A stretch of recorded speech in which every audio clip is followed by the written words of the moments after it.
Hello again. We're now on the sixth lecture in Unit 4 on the rise of modernism in America. So the first group that we'll look at is known as the Eight, led by Robert Henry. Asked people to pronounce the name to rhyme with Buckeye, so Henry. There were, of course, 8 artists in the group. We won't look at all of them, but generally doing kind of an American version of early 20th century mixture of impressionist approach. They did do direct observation, very much work on a social realist level. They were definitely making images that were about what was going on in American society at the turn of the century. One of their followers, George Bellows, is the one to know for the test. He was not a member of the Eight, but painted in their style and took on issues of inequality in race in his work. Members of this club. We'll also look at Alfred Stieglitz, who definitely championed both photography and modern painting, the work of his wife, Georgia O'Keeffe. Then we'll look at the Harlem Renaissance, a movement in which people of color left the southern states and cities and moved to New York and to other larger cities in the north, but specifically to Harlem. The neighborhood had been time kind of a upper middle class, generally white neighborhood, and people had moved from there into the upper class neighborhood as they increased their wealth, and so these apartments were becoming available. So people were moving and migrating in hopes of a better life there. So it was all about this new movement in culture among artists of African American heritage, and so there was this kind of explosion of interest in the written word, in poetry, in novels, plays. Certainly fashion changed, music changed dramatically, like the influence of jazz can't be discounted at all. And then there was this massive movement of visual artists there as well. So Harlem Renaissance, to know from there is the work of Jacob Lawrence, who worked in series. So we'll look at some of his work there. And then we'll close by looking at some of the work of the American regionalists, artists who were not necessarily tied to big cities like New York, but worked in the Midwest as well. So we'll look at the work of Edward Hopper. So this is the work of Robert Henry. Henry has kind of a fascinating life story. His father was implicated in the death of an employee, and so the family went on the run, and they actually split up and went to different states and took on assumed names. Robert Henry, and he definitely was one of the artists who kind of absorbed all these ideas of the Europeans from the Impressionist period through the Post-Impressionists and gave us a very American view of that. He very much believed in painting all in one session. So paintings like at the right, The Laughing Child, were made all within one session, as opposed to having someone pose again and again and again. He believed that you lost work if you didn't finish it all in one go. Then you weren't in the same frame of mind or same set of emotions, and certainly your model wasn't either. So he was the leader of this group. There were, as I said, 8 members, and they painted daily life the way it really looked. This is John Sloan. He's most well known image at the bottom left of McSorley's bar, which still exists, and they brew beer, and his painting is the label for the beer to the kind of interesting little side note there. And this is the work of George Lux. George Lux is one of my favorites of this movement, mainly because of his approach to his painting. His quote at the bottom of the text part of the slide there tells you everything you want to know about him. He was asked what his style, how would you describe it? And he said, guts, guts, life, life. That's my technique. They wanted to paint the real world the way it really looked in this immediate way. It's passionate kind of approach to painting. So a lot of the artists in this movement also supported themselves by working as illustrators. And in George Lux got some of his income from taking over a comic strip. You may have seen images of the Yellow Kid in early comics. George Lux took over that strip, Hogan's Alley, later in his career. George Bellows is the follower, the inheritor of the movement of the Eight, and the piece to know by him is Bellows both members of this club. And clearly, you have two very powerful athletes. They're obviously in a moment of extreme tension there in this boxing match, but you can also clearly see that they are of very different skin tones. And the piece is really an important one for us because it definitely tells a story about racial inequality in this country. Now, at the time that he made the prize fighting, boxing for money, was actually illegal, and so the only way that it could actually take place is if it was in a private situation, a gentleman's club. So think of it not like a nightclub, but imagine a health club, rooms you could stay in, kind of like a small hotel, definitely bar, definitely food available, but also sports equipment, right? It was a gentleman's club. And so they could hold prize fights there because the only people allowed in had to be members of the club to get there. So it wasn't open to the public, quote unquote, selling tickets. But in order to have a fighter who wasn't white, you had to allow that person to have a membership to the club for him to get in. Theme of the painting, it's both the athleticism of it, but also the race aspect of the story. Bellows did multiple paintings of the same fighters, and we know their names, and you can look up their records. One of the more famous ones is the fight between Dempsey and Firpo that you see on the right, and he captures the moment when Firpo knocks Dempsey, who you see holding his hat there in the black and white photograph. Dempsey was literally knocked out of the ring. It was this huge, especially because Dempsey then in round 2 comes back and is able to defeat his opponent, Firpo. It's kind of fascinating. The African-American fighter, Joe Gans, is the one who is the subject of both members of this club, and you see him here in the center, and this is also him in this painting below. He's a little more in shadow there. It's a little hard to tell the skin color as much. Alfred Stieglitz is important for really the leading artist in this country to promote the idea of using the camera to make art, as opposed to Jacob Riis, who was incredibly skilled and took artful photographs, but thought of himself as a photojournalist. Stieglitz thought of himself as an artist using this new tool. I think that is the big distinction between what makes someone a good photographer and someone just taking a snapshot. An artist is someone composition and value and color and all of those kinds of issues, no matter what the material is they're working with. So an artist can use any kind of technology that exists. If they're making a visual image that communicates, then it's a piece of art. And that's really what Stieglitz was sort of trying to prove. Us disagree with that, but I think a lot of people early in the history of photography saw it more as a way of just simply recording it for photojournalistic purposes or to sell products, but not as fine art. Fine art to a lot of people meant painting in a frame on a wall. This really disproves that. This piece on the left is probably his most famous.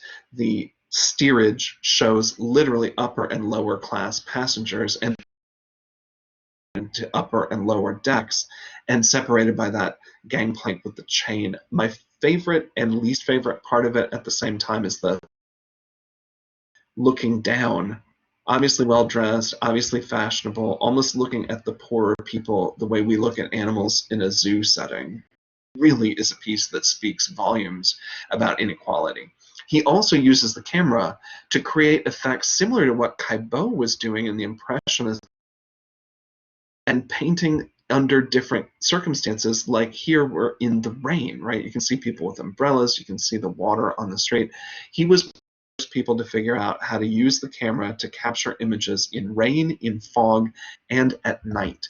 Now, not only did he publish magazines which explained to people how to more effectively use their cameras, how to go about taking night photographs, etc., he also had a gallery which showed photographers' work and the work of modern painters. So this is one of the painters that he promoted there, Marston Hartley. Hartley obviously American approach to a softer style of cubism, but this painting is a pretty fascinating one. It's called Portrait of a German Officer. You don't see a face right? Well, everything in the painting is symbolic, and if you didn't know his story, you wouldn't be able to know what the symbols. Marston Hartley was gay. He had an affair with a German soldier during the First World War, and that soldier died in battle. His name was Karl von Freyberg. So if you look at this area, you can see Karl von Freyberg's initials. He was 24 years old when he died, or 4th Regiment. You can see the German cross. Like, there's tons of symbolism in there if you know what it means.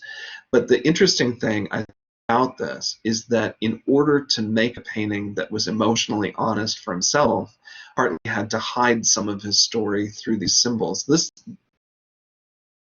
is far away from the creation of the painting itself. The painting was made in 1914. He said this 14 years later in 1928, "I can hardly bear the words expressionism, emotionalism, personality, and such, because they imply the wish to express personal life, and I prefer to have."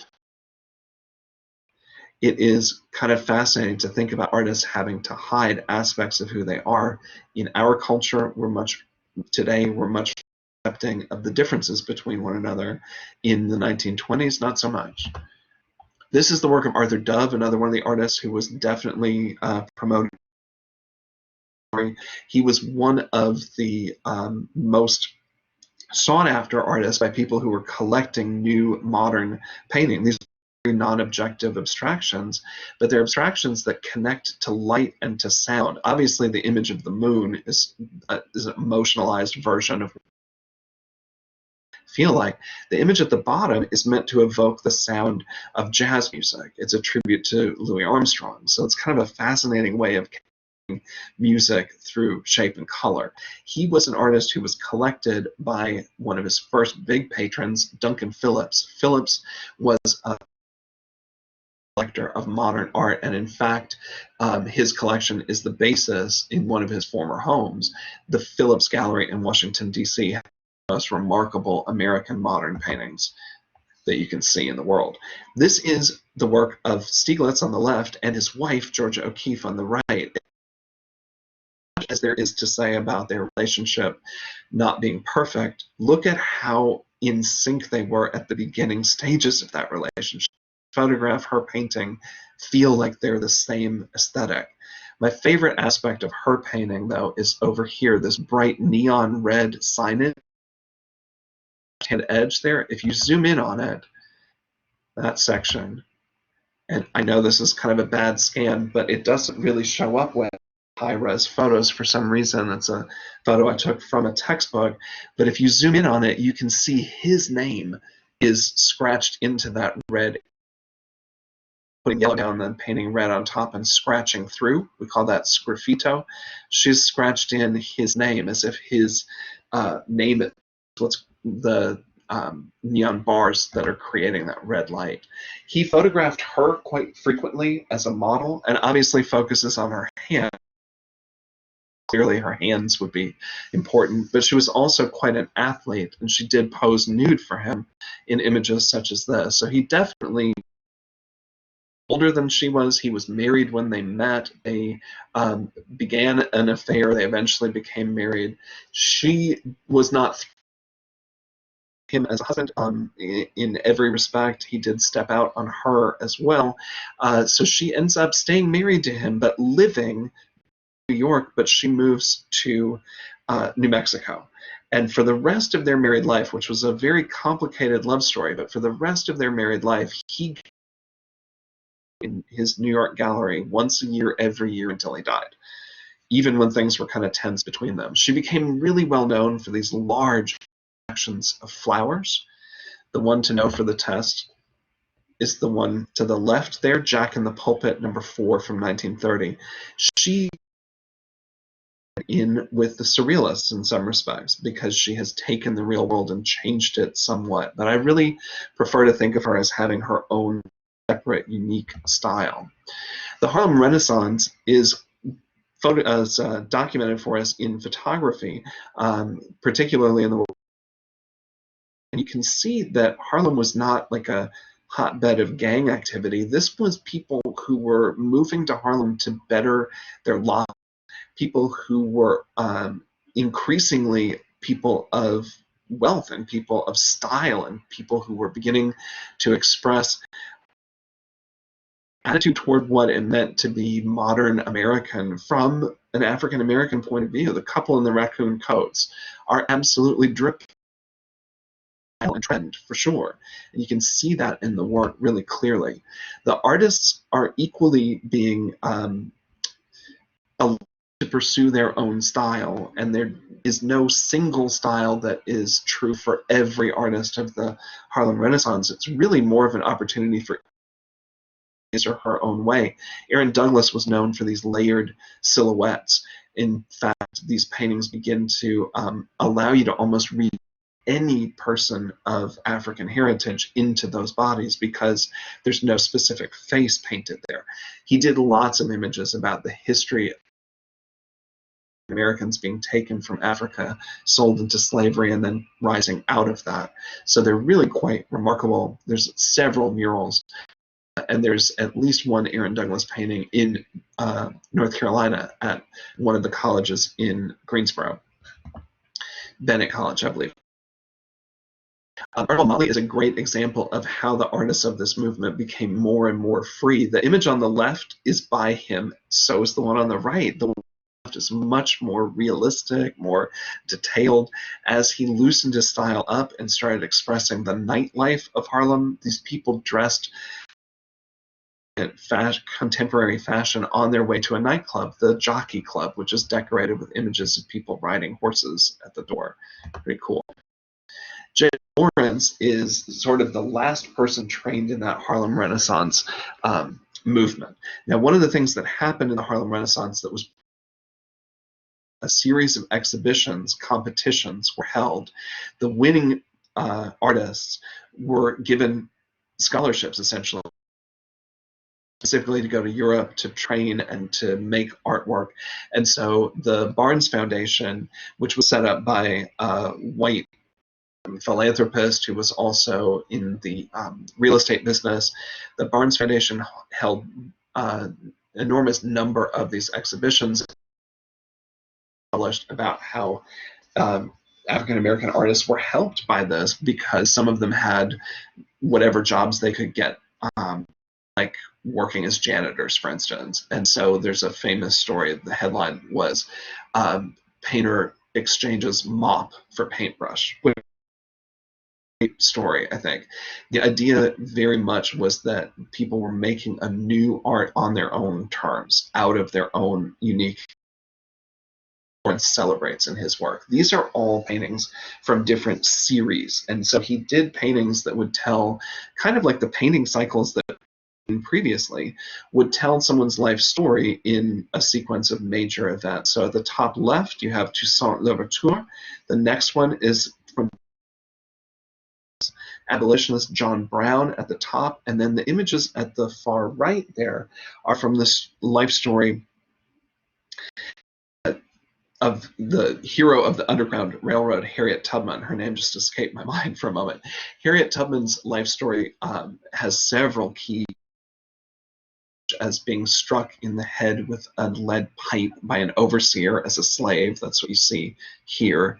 And then her finding the North Star, leading herself to freedom, and then becoming one of the major figures of the Underground Railroad. She's also the first female to lead armed military attack. So she's one of the most iconic women of history, and certainly of Black history as well. Jacob Lawrence is best known for this series, though, the Migration series, that tells the story of African American heading to the North, hoping for a better life, not always finding it, finding whatever jobs they could take, such as this woman working in the laundry.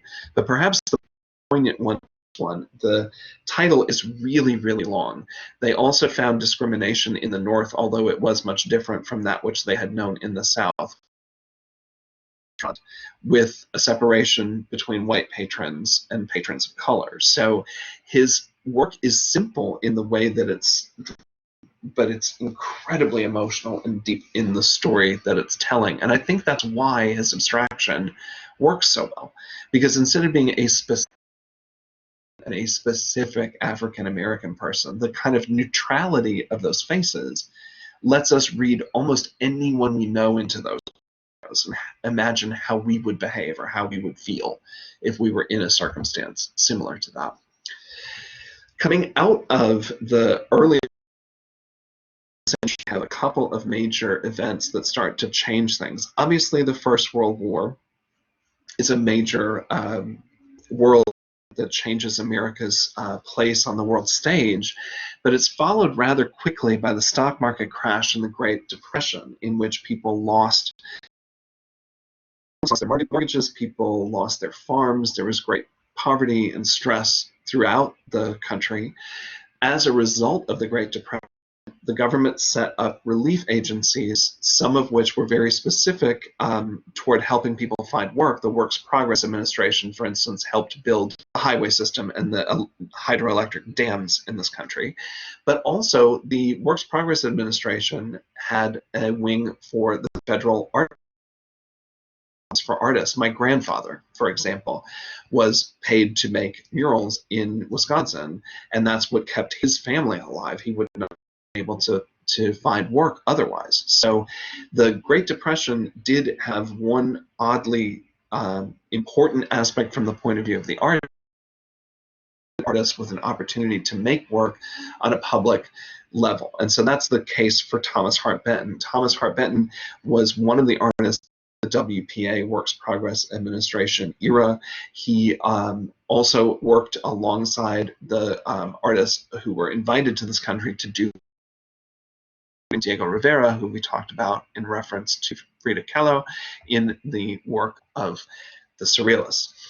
Grant Wood is an American regionalist also from this same era. He obviously is kind of poking a little bit of fun at American storytelling. That's George Washington there, and you can tell that because it's George adult Washington head on George the little boy body. That's the story you've heard 1,000 times about chopping down the cherry tree, right? Being told to us by supposed to have created that legend, Parson Weems. This next piece, though, you actually know, and no, it's not Miss Quinn, me, it's this that you know. There is American Gothic. Now, this piece has been reproduced in multiple ways, not just in art example, but you've seen this painting your whole lives. Gothic refers to the neo-Gothic style of architecture that you can see in the pointed behind them, very typical of that Gothic revival architecture. The models for the piece, ironically, are the artist's dentist and his own sister, as opposed to a married couple. But they sort of represent that solid middle American value, like rising through the Depression. Kind of funny. This is the work of Edward Hopper, perhaps the most famous of the American mid-century artists, and his paintings are very much of the modern world. It's people in hotels, but when there are people in the paintings, they quite often feel separate from one another, kind of isolated, as if their lives are keeping them kind of separate on an emotional level. The piece of his, of course, to know for the test, you already knew, Nighthawks, 1942. It showed people at a diner really late at night, so either getting up really early to go into the office or coming home after a how either way kind of works in this piece, but you have a feeling that most of the people in this image are strangers to each other and will probably be strangers to one another after this evening is over. They're in the same space together, but they're sort of disconnected from one another. The last thing to look at is the WPA era Progress Administration project that created murals in public places in this country. You may have had them in your high school auditorium. You may have seen them in places like post offices. We have one in Wilmington, for instance. The typical themes, though, were farm, family. You can clearly see that being exemplified here. They are sort of propagandistic, but they're images that are meant to evoke the idea that we're going to survive this and we're going to come to the other side of the Depression stronger. There are plenty of artists who made these kind of propagandistic prints that showed the American worker in dignity, this new America rising out of the Depression. So you can see the kind of theme and the idea coming through all of these is about how our farms, our factories, our families, our workers are going to really save the country. This is the one in town. You may be familiar with it and see that it sort of showcases the history of the town. It does include people of color working as slaves. There is a to reality there, although the main figures obviously are sort of celebrating the city as a port. But you get a feeling that we're going to look to the past as we build the future.